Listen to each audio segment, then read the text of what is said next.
Hola, buenas noches. ¿Qué tal? ¿Cómo andamos, Clara? Muy bien. ¿Qué día? ¿Muy bien? Qué suerte que somos un país emergente. Sí. Algo Algo hay para festejar. Algo hay para festejar. Bueno, para festejar que Santiago Kovalov Sin duda. esté con nosotros. ¿Cómo estás, Muchas Santiago? gracias, muy bien. Encantado de acompañarlos otra vez. Bueno, sé que a vos te gusta el fútbol. Mucho. Y bueno, sí. ¿cómo viviste esto que está conmocionando? Mira, lo que no hay puedo... conclusiones sociológicas de todo tipo, política. La fuerza convocatoria del fútbol es obviamente incomparable. Se trata de un rito, de un exorcismo, de una expectativa casi redencional. Sobre todo en los países que tenemos pocas fuentes de identificación convergente entre todos, el fútbol es una de las pocas que parece generar un sentimiento compartido de nación, digamos. Por lo tanto, una derrota como la que hemos tenido hoy o una derrota como la que precedió a esta al empatar con Irlanda, generan una desazón colectiva que se suma a otras desazones colectivas que no son necesariamente deportivas, pero que impiden contraponer el fútbol a un sentimiento de desorientación política, digamos, que está en otros campos. Entonces, cuando el fútbol se homologa por sus resultados o su desempeño a aquello que no es político, la pregunta que cabe es: ¿y ahora qué hacemos? ¿A dónde vamos? ¿Qué hacemos, ¿Qué hacemos? ¿Votamos al Uruguay para que sea campeón del mundo? Pero sí, mucha desazón, yo tengo la impresión que la desazón es desmedida, tiene que ver con esa hiperinflación que recae sobre el fútbol como fuente de redención. Sí. Sería bueno que tengamos la capacidad de advertir que al menos remotamente el fútbol fue un deporte. Claro, claro. Ahora, yo sé que voy a caer en un lugar muy común, pero de alguna manera sigue siendo... Se dice siempre que es una metáfora de la realidad argentina, ¿no? El fútbol argentino. Sí. Pero la verdad que los paralelismos en la desorganización son impresionantes. ¿Y por qué no? Y en los insultos y en los papelones en que las hacemos. Calificaciones políticas, incluso de los directores técnicos, de que hace esto porque está con tal y hace el otro porque está con el otro. Y en la índole de los liderazgos, ¿no? La idea de que nuestro equipo tiene que tener un líder. Que hay uno que es el que nos saca de esta situación de crisis. No, a eso yo no me refiero. El paralelismo razón, es terrorífico. Es cierto. Es terrorífico. Sí, pero también es verdad que a la hora de los resultados, si Argentina gana, pasa a ser una excepción. Ya no es un síntoma, sino que es una excepción. Se convierte en la expresión de una posibilidad de ser que no tiene igual. Ahora, Santiago, también nos desnudan lo mejor y en lo peor. Sí. Porque yo el otro día estaba comentando, empezamos con un casi conflicto con la embajada rusa porque hubo un manual de la AFA donde se enseñaba cómo seducir mujeres rusas. Vimos lo que pasó con este señor, que yo no sé cómo calificarlo, que motivó también otra intervención de la embajada rusa. Hoy los insultos que iban de Sampaoli a los croatas, de la hinchada Sampaoli, eran impresionantes. También desnuda un cierto desequilibrio, no sé cómo llamarlo. Sí. Bueno, tiene que ver, me parece a mí, en el afán de tratar de entender lo que tal vez sea íntimamente incomprensible, pero creo yo que cuando uno tiene la necesidad de idealizarse a sí mismo y de ser intransigente en el valor que adjudica a sus opiniones y a su identidad, no tolera nada que la contradiga, ¿no? Hay un dicho de John Locke, un gran filósofo inglés del 17, que decía: si la realidad no coincide con mis palabras, peor para la realidad. Es decir, lo cual es una ironía extraordinaria aplicable a nosotros. Si de veras los hechos no nos dan la razón, pues que cambien los hechos. Nosotros no estamos en este mundo para estar equivocados. Bueno, Santiago, ¿cómo ves el momento de la Argentina hoy? Porque esta cosa de que daba la sensación de que iba todo bien, de repente nos chocamos contra la realidad. La pregunta es, este choque con la realidad económica, cambiaria, que tuvo el gobierno, ¿te parece que lo obliga de alguna manera a rediseñar su política? Sin duda. Sin duda. Ante todo quiero volver sobre una frase que dijiste vos recién, que es muy interesante y que recuerda al señor Fernández, no Alberto, al otro, que el malestar o la inseguridad es una sensación. Vos dijiste recién bien que la sensación de que todo iba bien. ¿Quiénes son los responsables de haber sembrado esa ilusión? ¿Y a qué responde esa afirmación de que las cosas van bien? A un gobierno que le tiene miedo a lo complejo y necesita simplificar los hechos, porque no puede aceptar que enfrentar con un diagnóstico realista lo que sucede en el país pueda ser aliado de un proyecto de gobierno. Entonces, a mí me parece que es necesario que el gobierno aprenda lo que está aprendiendo, y es que cuando uno no toma en cuenta la complejidad de la realidad y se vale de un discurso apostólico, sembrador de esperanzas redencionales, como en el fútbol, fatalmente la realidad dice: está usted equivocado. Y la política exige un sentido más profundo de esa complejidad. Entonces creo que este gobierno ha caído en la cuenta de que tiene recursos para enfrentar la realidad, pero tiene que renunciar a la posibilidad de mantener un discurso que niegue la complejidad de los hechos y al mismo tiempo que le asegure a los sectores más desvalidos de la sociedad protección y subvención hasta que seamos un país productivo en serio. Aquí hay 13 millones de personas con las que no se juega, a las que hay que darle asistencia, a las que hay que protegerlas, a las que hay que brindarles recursos para que coma, trabaje, estudie y se atienda. El resto, que aprenda lo que es el rigor. Las clases medias y sobre todo allí donde se concentra la mayor riqueza, que le han dado la espalda al presidente tantas veces, es necesario que paguen contributos adecuados a las circunstancias. Dijiste que le han dado, hay un sector empresario, diría yo, que le han dado la espalda al presidente. Le han dado la espalda. ¿Por qué le han dado la espalda? Porque a la hora en que el presidente les pidió colaboración y sentido del mediano y largo plazo, rentabilidades moderadas en el corto, dijeron: no, primero están los intereses de nuestro sector y después los del país. Y Macri, la verdad es que trae un proyecto que en el orden de la enunciación es de mediano y largo plazo, a tal punto que una de sus ingenuidades mayores fue haber dicho que el semestre que viene nos va a ir mejor. No hay semestre que viene en un país con esta estructura devastada. ¿Por qué no obramos en consonancia con el ideal de república que pide medianos y largos plazos? ¿Y por qué no le exigimos a quienes tienen que sepan colaborar a través de la ley y a quienes no tienen que se sientan resguardados? Elisa Carrió muchas veces ha hablado de este punto de la obligación de la riqueza, digamos, quien detenta la riqueza tiene una obligación moral superior a los demás. Ahora, esto en algunos países se da, no, por ejemplo, en Estados Unidos no se da con los nuevos ricos, pero con los ricos por tradición sí se da en Estados Unidos. ¿Por qué acá no? Porque aquí tenemos un temor muy profundo a romper con la estructura corporativa. Los sindicatos son temidos, los empresarios que acumulan capital también son temidos en su mayoría. Y porque tememos que la fragmentación lleve a la fragilidad de los gobiernos centrales, es que optamos por políticas paliativas que solo demoran la confrontación con la realidad, no solo en el orden económico. La revolución educativa que hace falta en la Argentina es decisiva. Este país no puede seguir aplazando la existencia de maestros. La reconfiguración de la idea de alumno, la idea de que un programa educativo no pasa por la capacitación solo técnica, sino cívica. ¿Por qué se aplaza todo esto? Necesitamos fuerzas armadas reconstruidas en función de los riesgos que enfrenta el país en términos de frontera, en términos de tráfico de drogas. ¿Por qué aplazamos todo eso?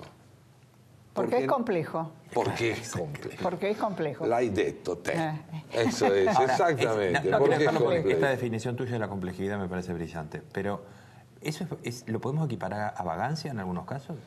En el caso del gobierno no, sino a cierta jactancia que tiene que ver con la idea de que la realidad se reduce al triunfo. Este gobierno ha triunfado notablemente y se ha abierto la gran incógnita. ¿Puede un gobierno no peronista cumplir todo su periodo? Yo creo que sí puede, porque hay un gran cansancio del fracaso previo, pero hay poca tolerancia para ilusiones frustrantes. La clase media que ha votado a este país es también la clase media que no tiene mucha tolerancia hacia la espera.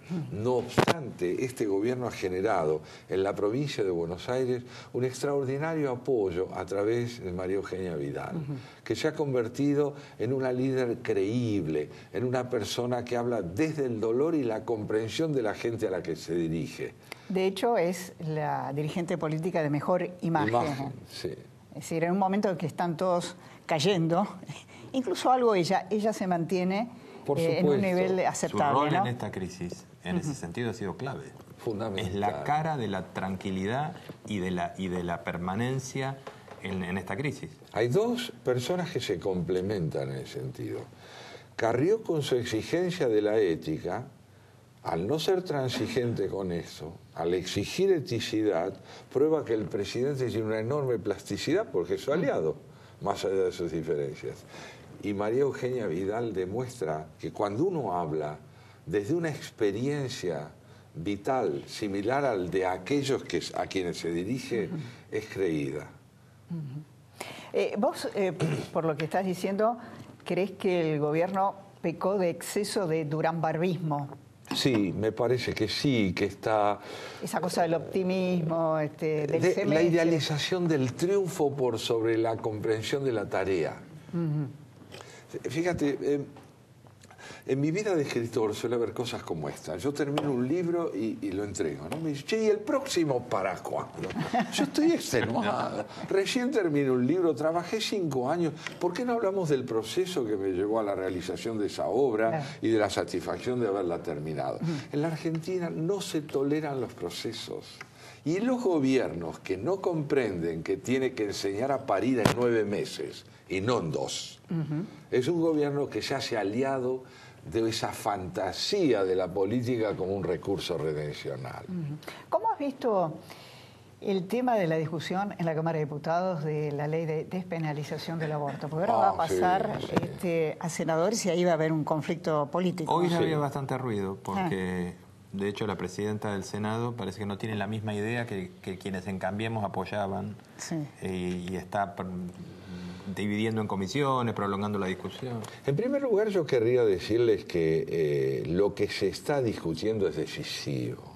A mí me parece decisivo que se haya discutido la paternidad compartida entre hombres y mujeres, que se haya puesto en tela de juicio el divorcio, los matrimonios igualitarios, que se haya puesto en tela de juicio el tema del aborto entendido como posibilidad de opción o no en función de la complejidad que reviste para quien lo protagoniza y las condiciones sociales en que esto ocurre. Ahora bien, a veces los temas, por su riqueza y su hondura, exceden los recursos culturales de quienes los debaten. Los exceden. Maravilloso la forma en que lo dice. Perdón que tengo que decir. No, es maravilloso la forma en que lo dice. ¿Por qué lo digo? ¿Por qué lo digo? Porque evidentemente cuando un problema requiere capacidad de escucha y de aptitud para entender la posición que no coincide con la de uno, se suscitan situaciones futbolísticas. Entonces agredo al otro, lo insulto, lo ataco, considero que su punto de vista es erróneo porque no es el mío. Entonces el problema excede en su riqueza la capacidad de debatirlo. Ahora bien, aún así creo que hubo un notable avance. Primero, creo que hay que celebrar que el presidente de la República haya abierto la discusión. Creo que es muy valioso que aún no coincidiendo con la ley que autorizaba el aborto, él admitiera que es un tema contemporáneo y actual que exigía debate. Esto sustrae el problema a la rigidez del dogma y lo sitúa en el campo de lo político y social. Me parece muy saludable. Por otra parte, es muy interesante haber advertido que quienes cambiaron de posición a lo largo de la discusión fueron los que provenían del sector más conservador. Allí la duda prosperó mejor que en el otro sector. no hubo nadie del sector verde que dijera, no, ahora me paso para el otro lado. En cambio, desde el sector celeste hubo quienes lo hicieron. Esto es muy saludable, implica una capacidad de reflexión valiosa. Y por último, me parece a mí que lo que estamos discutiendo es si las mujeres son seres humanos o no. O son parecidos, ¿no? Pues podría ser que no sean necesariamente, pero son parecidos. Estamos discutiendo si una mujer tiene derechos. Estamos discutiendo si se trata de alguien con protagonismo equivalente al del hombre en una sociedad. Y si el hombre está mal situado frente a su propia identidad.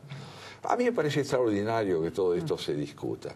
Y por otra parte, creo sinceramente que el dolor del tema del aborto está sembrado no primordialmente por la pérdida o la victoria que se alcance, sino por la subestimación o estimación del sufrimiento humano que está en juego en una sociedad donde la miseria ha impedido que el aborto se convierta en un tema de discusión. Santiago, Locos de Dios, es tu último libro, lo vamos a mostrar. ¿De qué se trata? Bueno, acaba de salir, salió esta mañana. Tenemos la primicia acá. Sí, les traje la primicia. Es un ensayo que medita las relaciones entre ética y política, tanto como necesidad de convergencia como imposibilidad de una convergencia plena. Los profetas judíos, que fueron los que dieron inicio al reclamo de equidad social en una sociedad donde el poder político le daba la espalda a los pobres, configuraron un espíritu que se prolonga hasta Mandela, que atraviesa la figura de Camus, de Jesús, de Pablo, del bufón medieval, de Maquiavelo, y que a lo largo de toda la historia occidental reivindica esta idea. ¿Acaso nunca la ética pueda conciliarse con la política?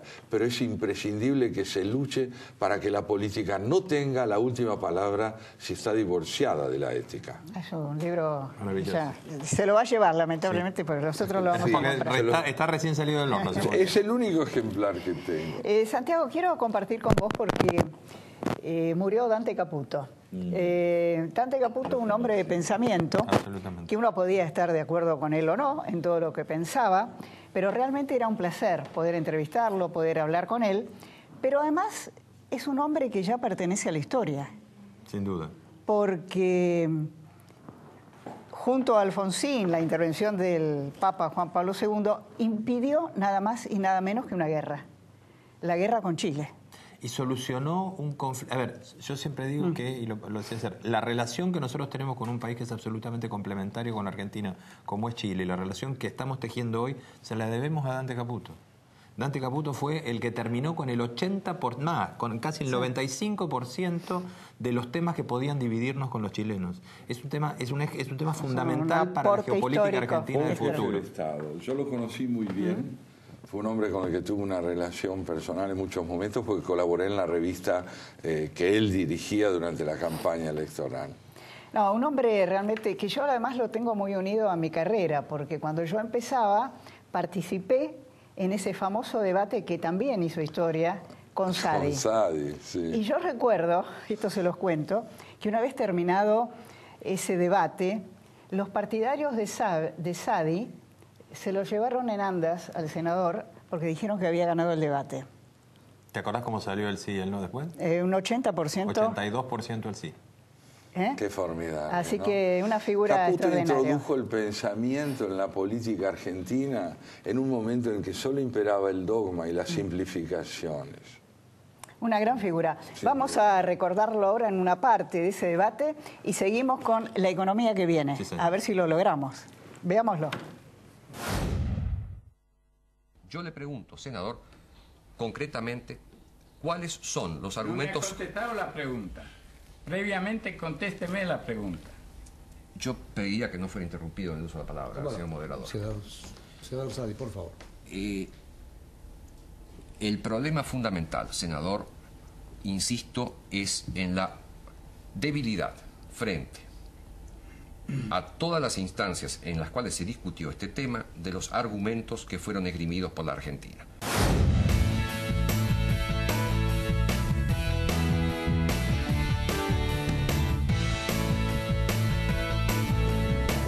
Bueno, acá estamos, vamos a debatir el tema económico. Está Alberto Schuster. Alberto, gracias por estar aquí. Hola, Clara, un gusto. Formás parte de la que ha sido la consultora de Dante Sica. Ajá, así es. Bueno, después vamos a hablar de lo que significa la llegada de Dante Sica como ministro de Producción. Marina Dal Poyetto, Marina Dal Poyetto, gracias por estar con nosotros. Y Giacomini. ¿Cómo andás? ¿Cómo andamos? Bien, ¿vos? Bien, muy bien. ¿Qué me decías, que la economía es como el fútbol? En el fútbol hacemos lo mismo que en economía. O sea, intentamos permanentemente hacer lo mismo cuando es sabido que trae malos resultados y lo seguimos haciendo. Sí. Mirá, en los últimos 3 mundiales fuimos con los 4 mismos delanteros al mundial. Los mundiales se ganan ganando los partidos 1-0. Sí. Y nosotros vamos con 7 delanteros en la lista de buena fe, ¿no? Incentivando la demanda.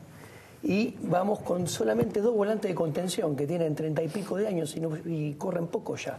Entonces, ¿cómo nos va a ir? Bueno, los resultados me remito. Nos va así hace 2010, 2014, 2018. No está optimista. No, para nada. Y con la economía creo que es tampoco. muy similar. Con la economía. Muy similar. Alberto, los cambios, ha habido cambios importantes. Caputo Banco Central, la llegada de Sica, Iguacel se fue, Aranguren. ¿Hay una nueva posibilidad? El acuerdo obviamente con el fondo, somos país emergente. A ver, Clara, decir que no se abre Marina. una nueva posibilidad es ser demasiado pesimista. Y ya de pesimismo hoy estamos al tope. Lo que te diría es que mientras Argentina no solucione los problemas que tiene estructurales en su economía, y para dar de pie a Diego, hoy de los equipos que jugaron el Mundial somos el único que jugaba con doble 5. 5 de déficit de cuenta corriente, 5 de déficit fiscal. Mientras que no solucionamos esto, vamos a seguir teniendo problemas. Hay un camino en orden a solucionarlo, pero hasta verlo solucionado van a pasar tiempos difíciles. Marina. Yo la verdad que cuando hay 2 economistas hablando de fútbol... ¿Podés hacer un comentario de fútbol? No, lo que me refiero, digamos, es como que todos tenemos un equipo, digamos, que hubiera ganado. Digo, la verdad es que la economía es mucho más compleja. La economía es compleja, o sea, no es solo el déficit fiscal, el déficit de cuenta corriente. Obviamente, con desequilibrios macroeconómicos es muy difícil, pero los desequilibrios macroeconómicos en gran medida tienen detrás un montón de variables. Y te diría que la principal variable en Argentina detrás de estos desequilibrios tiene que ver con un desajuste fenomenal de precios relativos, enorme, que lo heredamos del gobierno anterior. Yo el número que había hecho al final del 2015 era que si uno hubiera puesto las tarifas en los niveles de 2001, sin discutir si eran los niveles de verdad, los correctos, llevarlas en dólares a los niveles de 2001 y hubiéramos podido dejar todos los demás precios de la economía estables, era equivalente a una caída del salario real del 20% y un aumento en los costos de la economía del 20%. Entonces, tratar de poner los precios relativos en el lugar correcto, en una economía que era muy cerrada y donde los precios de los bienes en Argentina eran mucho más altos que los internacionales. Argentina tuvo inflación en dólares de bienes cuando en el mundo no hubo inflación de bienes. Y en una economía con una presión impositiva tan alta, la verdad es que, de nuevo, digo, si no empezamos a entender que los problemas están entrelazados y tenemos, digamos, jugadores que juegan solos, digamos, un presidente del Banco Central que pretendía bajar la inflación a un dígito solamente con la tasa de interés, y un ministro de Energía que pretendía volver a los marcos regulatorios de los 90, porque esos eran los correctos, bueno, y no tenían en cuenta que el aumento en las tarifas te generaba un problema inflacionario, un problema fiscal. Bueno, mi sensación es que arrancamos mal y hoy tenés, si querés, un intento de coordinación mayor que el que tenías al principio. Ahora, la sensación que da, sobre todo escuchándote a vos, Marina, es lo que decimos todos, falta un plan. Es decir, ¿no hay plan? Bueno, a ver. Esto se lo pregunto a todos, porque digamos, es la crítica que le damos. Da la sensación de que esta coordinación exige que por lo menos arriba de un papel pongamos algunas ideas básicas. ¿No está eso? Mira, tomo la posta, como la querés tomar vos, Marina. No, sí. No, dale vos, vos primero. No, vos. Que ella acaba de hablar. La señorita primero. No, bueno, yo, perfecto. vos y después continuamos. Si quieren la tomo yo. Continuamos Bueno, así. el punto es el siguiente. A ver, si vamos por el lado monetario, ¿puedo mostrar una filimina? Acá tenemos una filimina. Lo azul es la cantidad de dinero en términos reales. Lo verde son las LEVAX en términos reales. ¿Esto qué implica? Que desde diciembre de la conferencia de prensa hay una caída de la demanda de dinero estrepitosa. Los agentes económicos argentinos no quieren ni pesos ni activos financieros nominados en pesos. ¿Por qué es esto? Por la pésima política monetaria. Ahora bien, ¿qué está haciendo el nuevo Banco Central? Empiezo por lo monetario y después voy a lo fiscal. El nuevo Banco Central, ¿esto lo ataca? ¿Está haciendo algo para que los argentinos quieran pesos? No, simplemente las nuevas viejas medidas son: quiero acrecentar la oferta de dólares y quiero sacar los pesos para que la gente tenga menos pesos para comprar dólares. ¿Se arregla este problema? No, se está ocupando de lo urgente, pero no de lo importante, que es lo de fondo, que es esto. ¿Y por qué es esto? Porque la política fiscal del gobierno, con las nuevas metas que son, a mi juicio, insuficientes. ¿Por qué son insuficientes? Porque va a entrar un paquete de 50.000 millones de dólares. La plata que necesita Argentina hasta final del 2019 son 50.000 millones de dólares justos. Y de esos 50.000 millones, según lo firmado, solamente van a entrar 35.000 millones. ¿Esto qué quiere decir? Que el gobierno tiene que conseguir más dinero para poder cerrar las cuentas. Y es parte del problema, porque el problema es que los argentinos no quieren pesos, y eso te dispara el dólar y la inflación, porque no creen ni en la política fiscal. ¿Y por qué no creen en la política fiscal? Porque no creen en este organigrama, no creen en estos ministerios, en estos nombres, porque han demostrado, y te cierro con esto, que cualquier política termina siendo imposible de ejecutar eficientemente. Esto se come a Milton Friedman en el Ministerio de Economía y a Paul Volcker en el Banco Central. Sí, hay un punto que atrás de todo eso que dice Diego está el excesivo gasto público que tenemos. Nosotros estábamos más o menos en el 2003 con un gasto público consolidado del 20 y pico, 30%, y hoy lo tenemos en el 40 y pico. Creo que atrás de todo esto hay un problema básico, que a lo mejor es para Kovadlov. ¿Qué nos hace a la sociedad argentina soportar una cantidad o querer una cantidad de gasto público semejante en una economía que requiere ese gasto público, pero que la economía no está en condiciones de solventar? Es decir, no creamos suficiente riqueza para tener un gasto público comparable a lo mejor con el gasto público de Francia o con los países nórdicos. Es decir, tenemos una exigencia, llamarlo cultural, que por ahora la sociedad argentina no puede solucionar, y el gobierno, por razones que uno puede decir que está bien, mal, tiene que ser más gradualista, tampoco puede solucionar, porque aparentemente la gente no quiere un tratamiento espasmódico de reducción de gasto público, y eso ahora, degluta el sector privado. De ustedes es pesimista, digamos. A ver, Marina. A ver, de nuevo. Yo con eso comparto. Yo digo que Argentina quiere tener el gasto de Suecia y los impuestos de Biafra. O sea, claramente, digamos, el nivel de gasto que tenés no es consistente con la presión impositiva que tenés. Después podemos discutir cuál es el estado óptimo. Y coincido, es que el aumento del gasto público pasó de 25 puntos del PIB en el año 2005 a ser 42 puntos el año pasado. Es decir, que el tema económico es un tema político. Claro, pero lo que digo, es político, pero la política va detrás de las demandas de la sociedad. O sea, no es la política como algo afuera. Digo, la política finalmente se convalida en elecciones. Yo lo que digo es, ese aumento en el gasto público está fundamentalmente concentrado en la nación. La nación pasó de tener un gasto que era 12 puntos del producto a tener 25 puntos del producto. Y de esos 25 puntos del producto, el grueso del gasto son transferencias a las familias. Básicamente jubilaciones, planes sociales y subsidios. Es ese casi 80% del presupuesto que es rígido. Que 15 no lo puntos del producto versus 6,8 puntos del producto del año 2005. Ahora, ese gasto es rígido. Entonces, digo, podemos discutir si está bien o está mal. Ahora, ¿cómo lo cambiamos? De nuevo, de hecho, este gobierno lo que hizo fue avanzó con la reparación histórica, con lo cual, digamos, pasó de un sistema que originalmente era contributivo y el gobierno anterior lo llevó a solidario, todos se jubilan, a un sistema que ahora es solidario y contributivo, con una Corte Suprema que le devolvió los recursos que iban al sistema previsional a las provincias, sí, y una Corte Suprema que le dijo a los jubilados que habían litigado contra el Estado Nacional que les correspondía litigar. Entonces lo que digo es, la verdad es que tenemos una sociedad, digamos, y cuando uno mira los proyectos de ley, todos los proyectos de ley fueron convalidados por el Congreso. Ahora, en estas condiciones políticas que vos señalás y que son ciertas, ¿la Argentina va a estar en condiciones de cumplir con lo que le pide el Fondo Monetario Internacional? De ajuste, de achique. No, es posible que esté en condiciones. Va a necesitar acuerdos políticos importantes.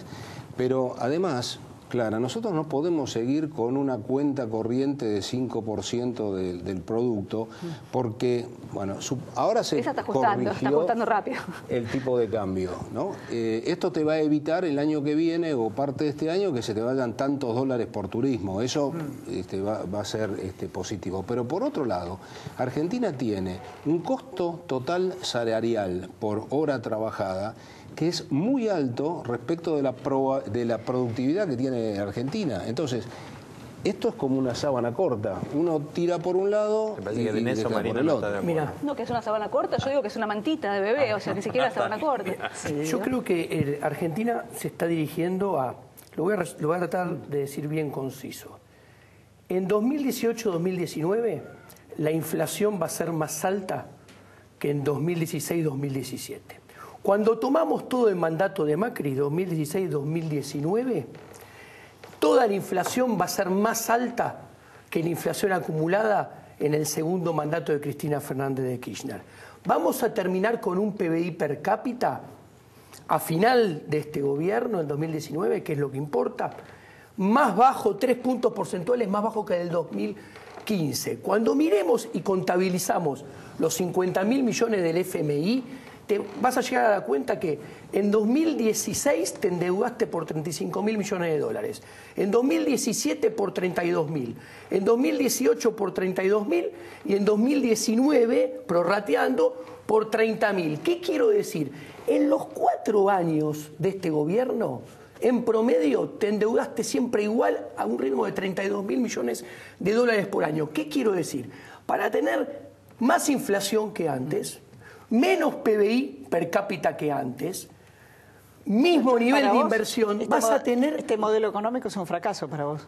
La política económica aplicada durante estos 4 años, realmente, si a mí en el 2016 me decías que iba a ser tan mala, yo no lo podía creer.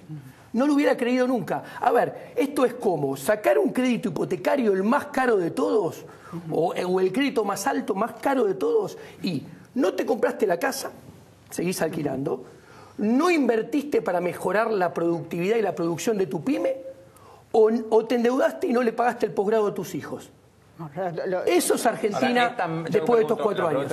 ¿Es tan mala o al gobierno no le queda otra cosa? ¿O era muy difícil? Yo he propuesto políticas monetarias, políticas fiscales alternativas, están escritas en todos lados. O sea, si hay algo que a mí y a Javier Milei no nos pueden decir, es que no hemos propuesto alternativas. Ahora cerramos acá con la pregunta de Rubén. ¿Es tan mala o no quedaba otra cosa? A ver, yo quiero volver a la pregunta tuya, Clara. Yo creo, a ver, un problema que tuvo el gobierno es que tomó una crisis que no le explotó ni explicitó. Como consecuencia de eso, bueno, debería haber hecho un plan económico estructurado. Yo creo que no lo vemos, ese plan económico estructurado. Ese plan económico debería indicar cómo vos vas a bajar el gasto público, cómo vas a bajar el déficit fiscal, qué presión impositiva vas a tener, cómo vas a manejar la productividad. Yo no sé que el gobierno lo cree o no lo cree en eso, pero claramente nosotros no lo vemos explicitado. Ahora, de todos modos van tomando medidas hacia un horizonte que, digamos, es peligroso. Las propuestas de reestructuración del problema monetario mucho tiene que ver con cosas que el sistema político te tiene que aprobar. Cómo te lo aprueba el sistema político es una cuestión del sistema político y ahí tampoco hemos mejorado demasiado. Marina. Yo creo que cambiar la distribución del ingreso después de tantos años de populismo en democracia es muy complicado. Vuelvo al principio. Y cambiar la distribución del ingreso implicaba poner las facturas de gas en donde correspondía y la electricidad en donde correspondía, e implicaba tomar una definición sobre la enorme cantidad de transferencias que había en el sector público, de las cuales algunas estaban por ley y eran difíciles de cambiar. O sea, los jubilados están, uno no los puede tachar. Entonces lo que digo es, claramente necesitabas una coordinación entre la política fiscal y la política monetaria. Y acá lo que me parece que pasó fue que en el primer año el intento del gobierno fue cambiar los precios relativos para darle rentabilidad a los sectores exportadores y se asustó. Ese cambio en los precios relativos para un gobierno que venía con un mote de liberal y que quería mostrar que no era un gobierno liberal, de alguna forma el primer año usó la política fiscal para compensar los costos asociados al aumento tarifario y el segundo año tenía que ganar las elecciones. Y en el segundo año ganar las elecciones implicó, por un lado, el atraso del tipo de cambio implícito en una política monetaria que no era consistente con la política fiscal, pero fundamentalmente con una decisión de impulsar el crédito dirigido, sobre todo después de julio, que de alguna forma fue lo que te duplicó el déficit de las cuentas externas y terminaste con un déficit de casi 5 puntos del producto. Y eso ahí te agarró el cambio en el contexto global, donde hubo una toma de ganancias general sobre emergentes y a las economías con fuertes déficits externos les pegó más fuerte. Ya está acá Carlos Rottenberg, va a ser un gusto entrevistarlo. Vos querías decir algo, pero 5 segundos en serio. El gobierno no pudo explicar lo que recibió porque nunca lo entendió desde el principio. Recién ahora, en el tercer año, está bajando el gasto. Recién ahora. Y era la madre de todos los problemas. Una cosa más. Creo que no lo entendió porque la sociedad no quería entenderlo. Que es un tema para otro programa. Carlos Rottenberg en el próximo programa. En el próximo bloque, mira.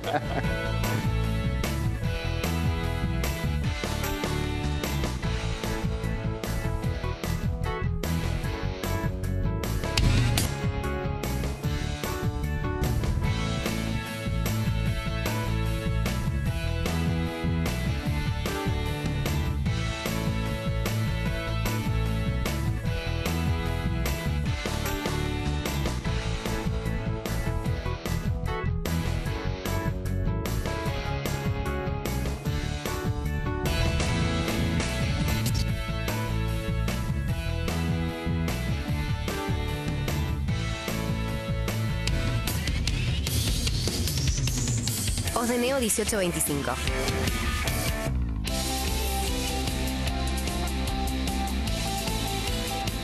Estamos. ¿Qué es crecer para vos? ¿Pudiste entrar, Abu?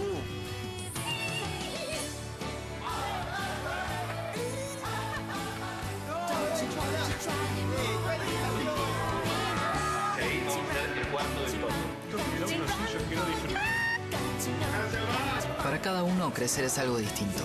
Lo importante es tener quien te acompañe. Me parece que hice un video. Banco Ciudad. Te quiere ver crecer. Innovación permanente. Vocación por la vida. Calidad sin fronteras. Bagó. Ética al servicio de la salud. Un sindicato como la UTGRA tiene miles de trabajadores, pero cuando se trata de tu formación y tu educación, para nosotros sos el único. Tu trabajo es atender a la gente. El nuestro es servirte a vos.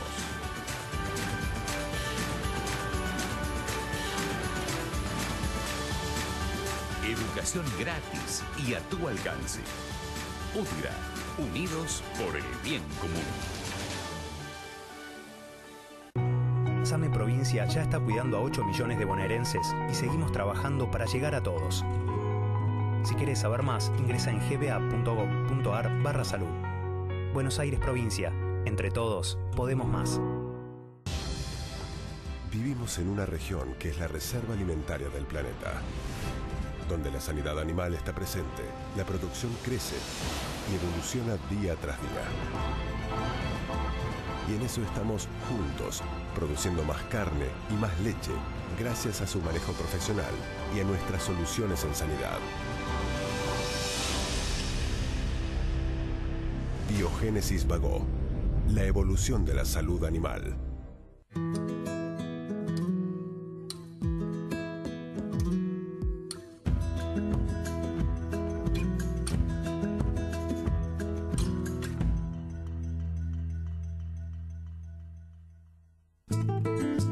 Vení a Jujuy.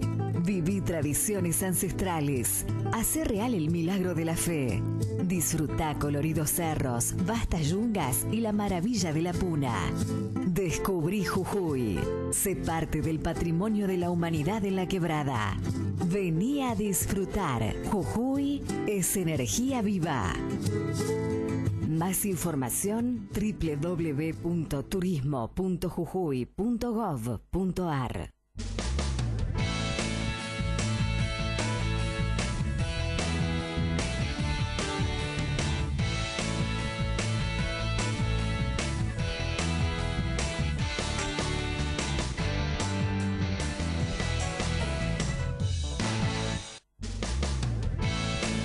Bueno, es un placer estar con Carlos Rottenberg. Carlos, ¿cómo estás? Muy bien.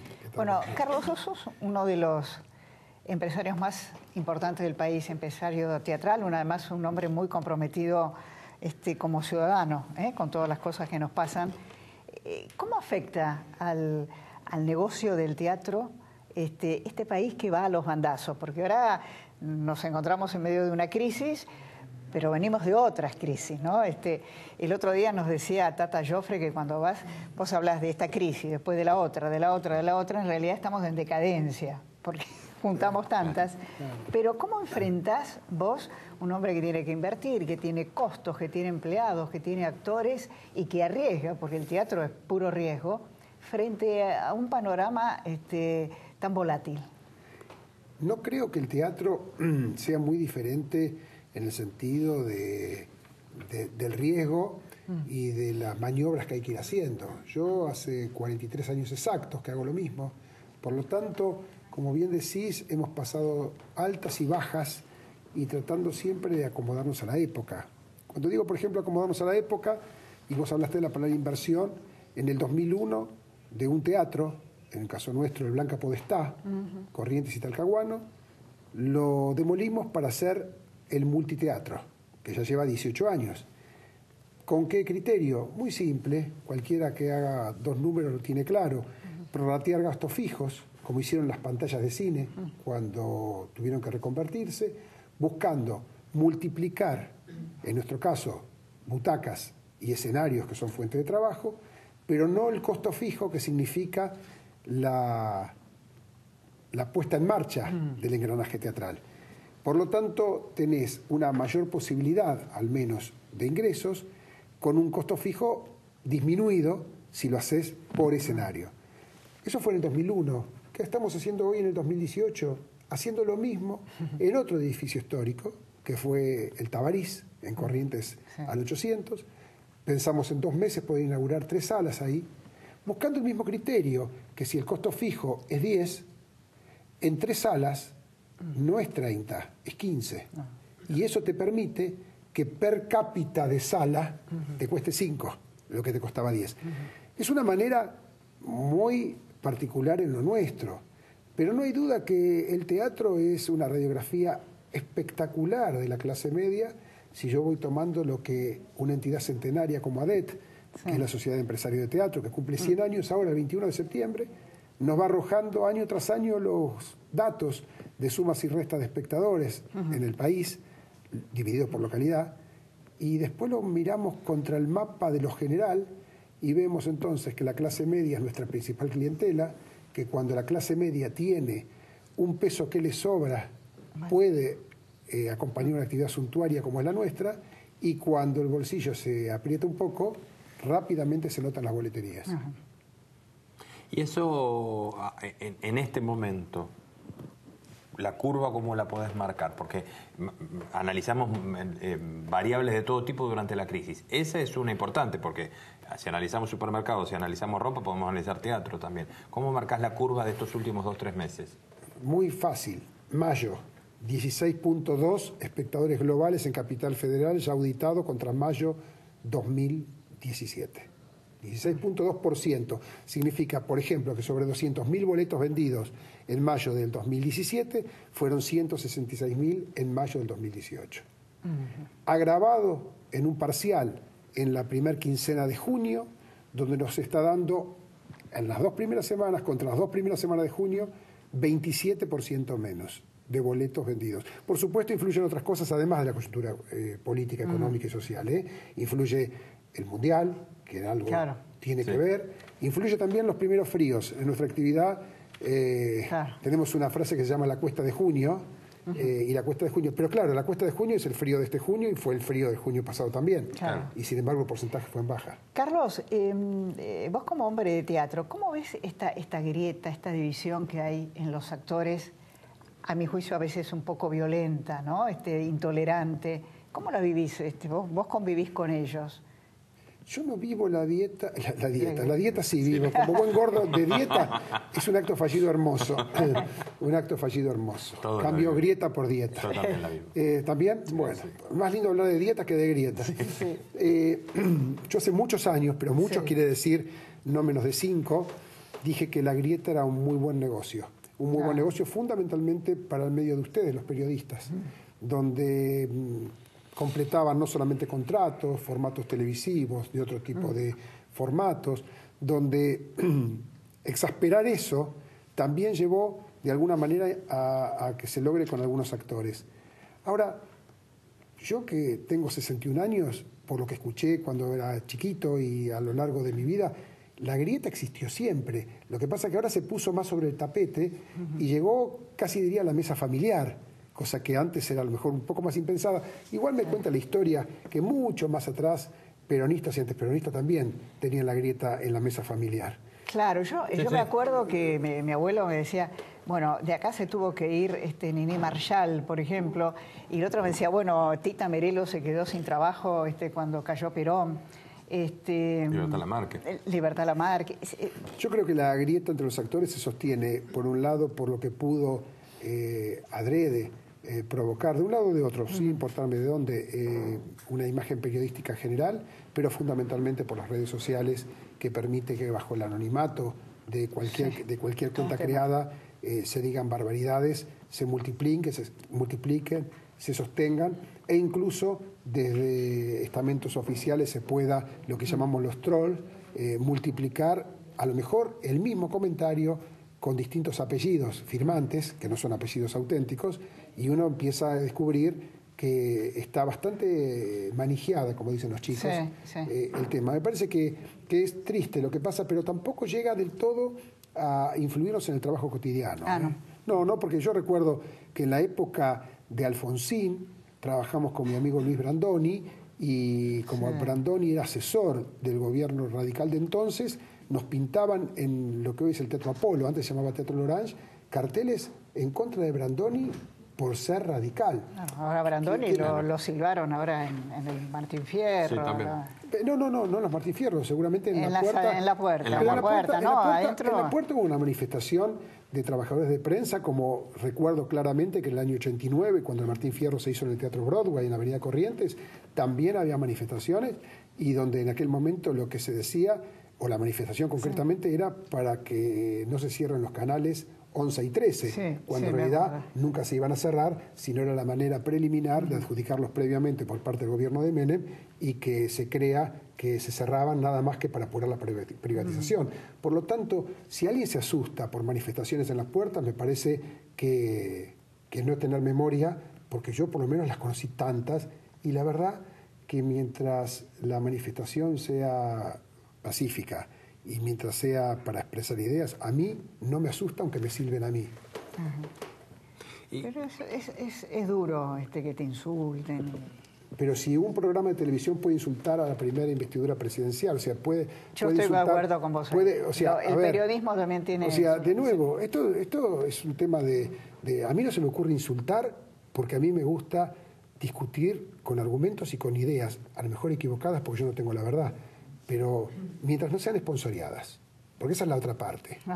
Me interesa mucho siempre marcar, y sobre todo en los medios, que cuidado con el tema de las expresiones muy bien dichas y muy cuidadas y muy bien redactadas, aunque sean oralmente, pero que en realidad esconden un auspicio o un sponsoreo que hace que, por lo menos para mí, carezca de toda validez cualquier opinión, aunque coincida con la mía. ¿Con qué política en materia cultural te sentís más cómodo? ¿Te has sentido más cómodo en los últimos...? Y tengo una segunda subpregunta. ¿Preferís que sea una política que esté muy cerca o una política, digamos, que se acerque mucho a los hacedores de la cultura o que los deje más tranquilos? Mira, yo no veo muchas diferencias a lo largo de los años. Veo sí iniciativas, por ejemplo, veo en Enrique Abogadro, que es el, digamos, responsable de cultura de la ciudad, un gran trabajo. Y veo que está de un gobierno, a lo mejor, como en este caso, que yo no voté, pero tengo que rescatar lo que hace el responsable de cultura de este gobierno municipal, por ejemplo. Y como empresario privado, yo siempre sostuve que a partir de los años 50, cuando ya apareció una ley impositiva a favor de la actividad teatral, que la separa de otras actividades culturales, porque tiene una contraprestación, que es que en los teatros no se puede construir otra cosa, y por eso en los años 50 separaron al teatro de las distintas actividades culturales, pero siempre sostengo que el empresario privado hasta ahí puede llegar con el Estado. Leyes del año 50. Nunca participé, ni estoy de acuerdo con que participe el Estado en el auspicio de privados del circuito comercial, que es muy diferente al teatro independiente nuestro. Porque me parece que siempre rescato y me repito en una frase que me encanta, y es decir, que el riesgo es la justificación moral del empresario. Y yo quiero ser empresario. Y si quiero ser empresario tengo que arriesgar, me tengo que ir muy contento a casa si gané, y tengo que ponerla si perdí. Porque no me gusta aquellos que son capitalistas en el éxito y se convierten en socialistas cuando le va mal. Que es una tendencia bastante extendida en nuestro país. ¿Cómo has vivido esta situación que está viviendo un hombre como Ricardo Darín con estas acusaciones? El otro día le escuchaba a Norma Leandro defenderlo, pero esta cosa tan pública de dirimir, La primera pregunta que me hago es, ¿dónde, en qué ámbito laboral? Porque aquí se está hablando de un ámbito laboral, no hay una denuncia de otro tipo. ¿En qué ámbito laboral ustedes no conozcan que no haya roces? Claro. Y mucho más en el caso, a lo mejor, de lugares donde se trabaja con materia prima humana. Y mucho más donde entran a jugar egos, carteles. Tensiones permanentes. Tensiones permanentes. Te invito a que vengas a la redacción de un diario. Por eso, Cristian, yo creo que la gran diferencia aquí es quiénes son los protagonistas del problema. Está acostumbrado el televidente, el oyente, el lector a este tipo de escaramuzas en relación a actores. Hay programas enteros que se dedican a esto. Sí. Lo que aquí llama la atención es que gente prestigiosa, como Bertuccelli, como Erika Rivas, como Darín, que sean los protagonistas de esto. A mí me hubiese gustado que esto no ocurra, entre otras cosas porque, insisto, me parece que es un tema muy de escenarios, un tema muy de ámbito laboral y que además no meritaba, más allá de las ganas que puede tener alguien de decirlo en un programa 4 años después, pero me parece que si hoy yo tuviese que contar todas las cosas que hoy, en junio del 18, pasan en los teatros propios, creo que no habría función mañana en ninguno. Carlos, ha sido un gusto tenerte. Muchas gracias. Por favor. Un placer, mi admiración. Sabés que te estábamos invitando ya hace mucho tiempo. Nunca coincidíamos. Nunca coincidíamos, pero la verdad que arriesga, es responsable de algunas de las cosas en la previa más ya estábamos. teatro. Yo lo estaba preguntando cómo hacía para arriesgar tanto. Gracias por a haber ustedes venido. por invitarme, gracias. Bueno, ya seguimos.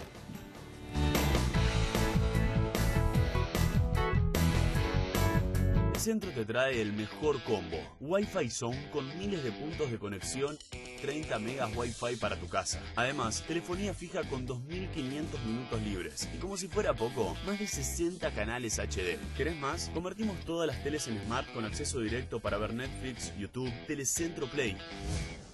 Y mirar el mundial, series y películas como, cuando y donde quieras. Todo a 1.356 pesos por mes. Telecentro te conecta todo. Señores, yo dejo todo, me voy a ver a Argentina, porque los jugadores me van a demostrar que salen a ganar, que quieren salir campeón, que lo llevan adentro como lo llevo yo.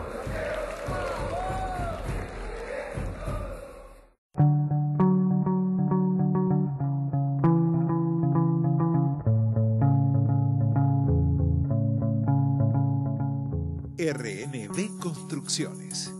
Hacemos realidad tus proyectos. Esta promoción de Lays la vamos a jugar todos. Ingresá al sitio web y carga el código de las cintas que vienen dentro de los packs. Podés ganar TVs 65 pulgadas y miles de pesos por día. ¿Qué estás esperando? Con esta promoción todos festejan. Mostrá tus emociones con Lays, la vida con sabor. Probá los nuevos sabores jalapeño y queso y papa gratinada con panceta.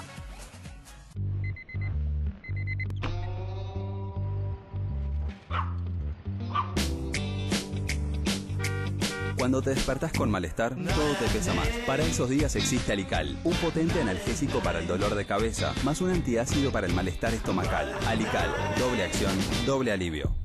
Llegó un nuevo yogur Ser con frutas, bien cremoso y con todo el sabor de la frutilla y el durazno. Déjate sorprender. Disfrútalo a solo 15 pesos por pote. En vacaciones de invierno, la República de los Niños te espera completamente renovada.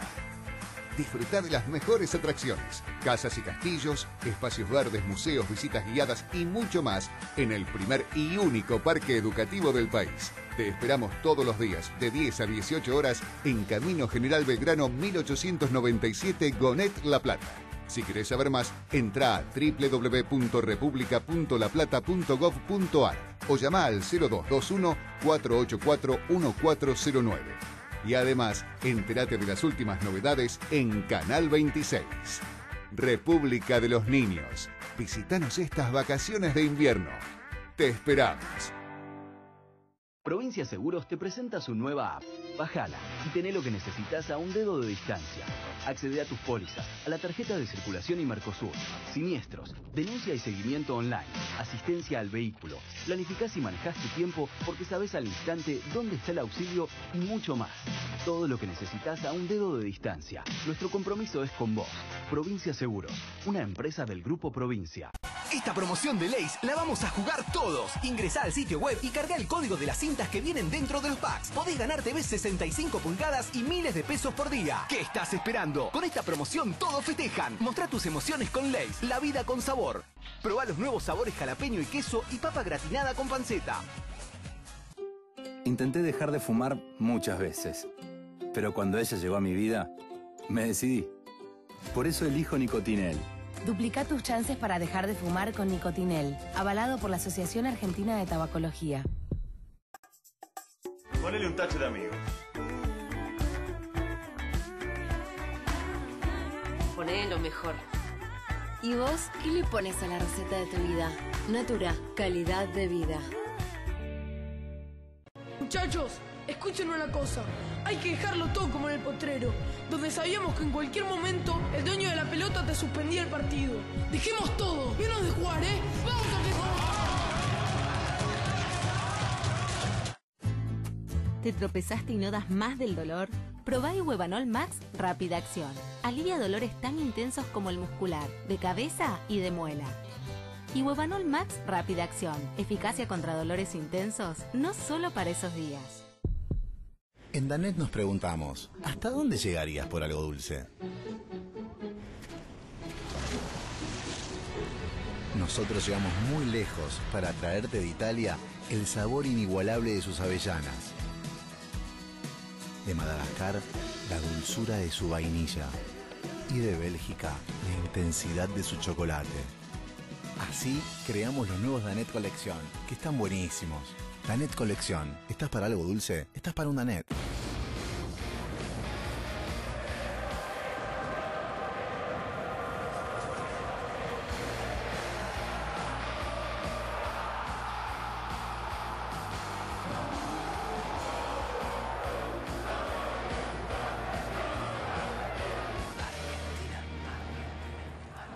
YPF, energía que nos une.